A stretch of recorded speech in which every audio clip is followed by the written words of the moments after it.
શું તમને ખબર છે દ્વારકામાં માતા રૂકમિણીનું મંદિર અને દ્વારકાધીશ મંદિર વચ્ચે લગભગ 2 કિલોમીટરનું અંતર છે?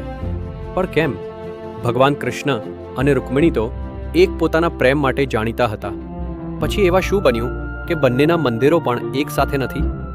કથા કહે છે કે એક દિવસ ભગવાન કૃષ્ણ અને રૂકમિણી ઋષિ દુર્વાસાને ભોજન માટે આમંત્રિત કરીને રથમાં લઈ જઈ રહ્યા હતા.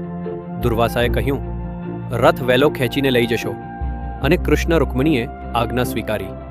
રસ્તામાં રૂકમિણીજીને તરસ લાગી. કૃષ્ણે જમીનમાંથી પાણી પ્રગટ કરી પીવું દીધું, પણ રૂકમિણી તે પાણી ઋષિને પહેલાં આપવાનું ભૂલ્યા, અને એ ક્ષણે ઋષિ દુર્વાસા રોષે ભરાયા. તેમણે શાપ આપ્યો, આજથી તમે બંનેને અલગ રહેવું પડશે. એ શાપની નિશાની આજે પર દ્વારકામાં જીવતી છે. દ્વારકાધીશ અને રૂકમિણીજીના મંદિરો અલગ અલગ છે. કહેવાય છે, પ્રેમ ક્યારેય દૂર નથી હોતો, પણ ક્યારેક ભાગ્યે અંતર તો લાવે જ છે. જાણવું ગમ્યું હોય તો લાઈક કરો અને શેર કરો, જેથી બધાને ખબર પડે.